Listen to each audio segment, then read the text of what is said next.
Usia lanjut adalah sesuatu yang pasti dialami oleh setiap manusia. Proses penuaan yang diikuti dengan menurunnya kemampuan fisik dan pikiran adalah gambaran umum yang terjadi pada setiap lansia. Berdasarkan Undang-Undang Nomor 13 Tahun 1998, seseorang dikatakan memasuki periode usia lanjut apabila telah mencapai usia 60 tahun ke atas. Secara global, populasi lansia diprediksi akan terus mengalami peningkatan.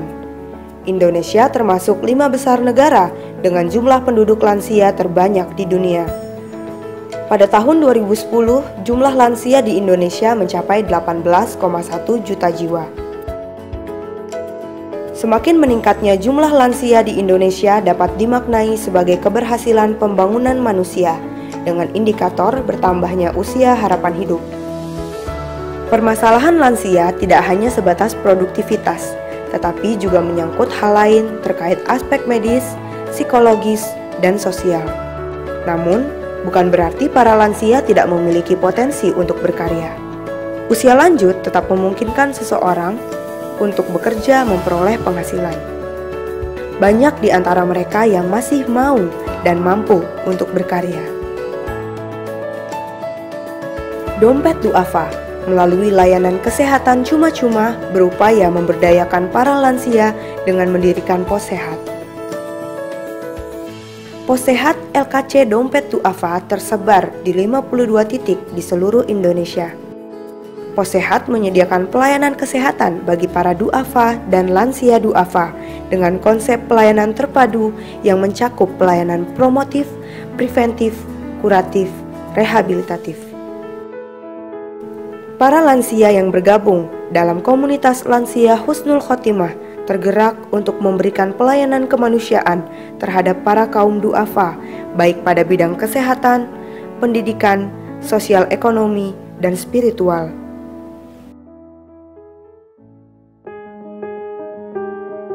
Nama saya Dr. Astrina Yulda. Usia lumayan sudah 63 tahun, lebih dari 4 bulan. Kita berada di satu kompleks perumahan yang sebetulnya boleh dibilang menengah ke atas lah. Tapi memang rahmat Allah dan karunia Allah, kita malah mempunyai kader-kader Pos Sehat yang semua usianya sudah cukup lansia lah boleh ya.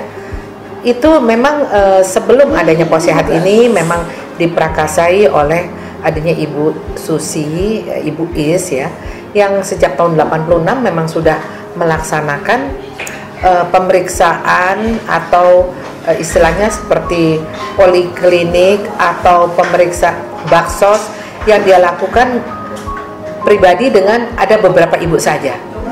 Akhirnya karena berjalan terus dan akhirnya pada tahun 2011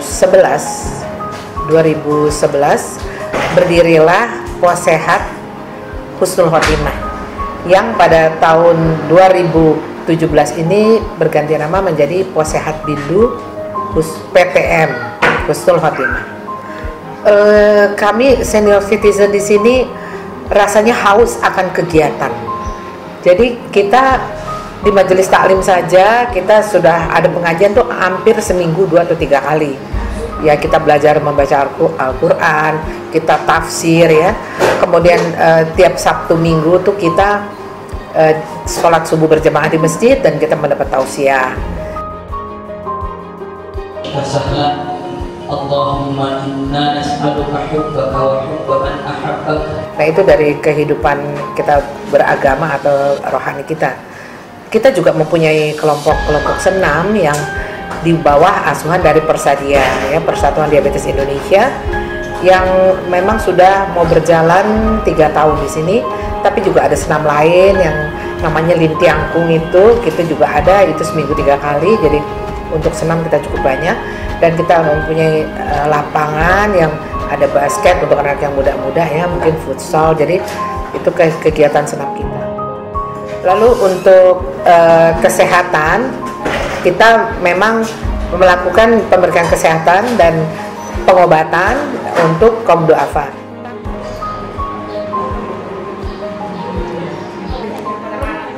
Sudah berapa lama di sini, Rin?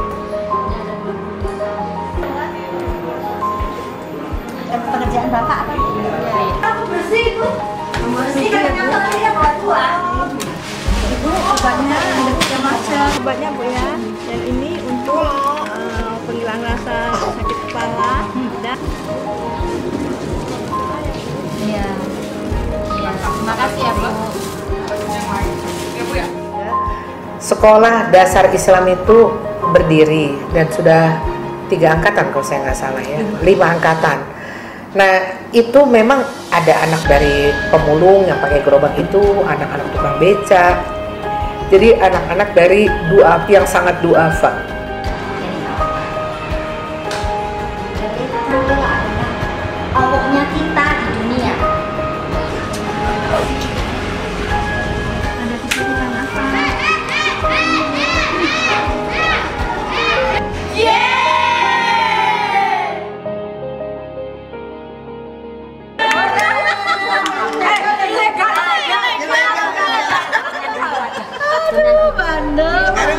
ada kesulitan apa?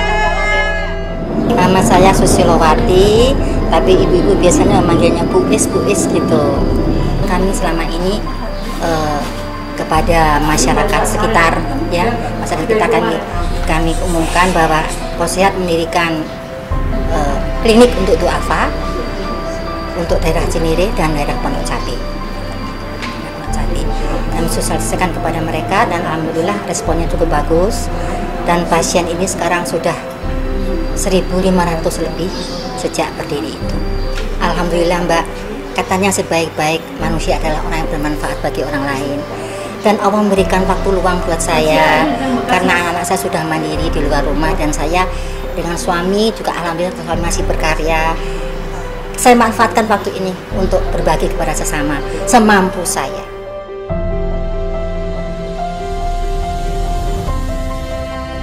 Kader Possehat Husnul Khotimah tidak pernah kehilangan semangat untuk membentang kebaikan bagi sesama. Semoga gerakan kemanusiaan yang telah terlaksana mampu menjadi inspirasi bagi semua pihak untuk senantiasa berbagi kebaikan hingga pada akhirnya akan terwujud masyarakat dunia yang berdaya.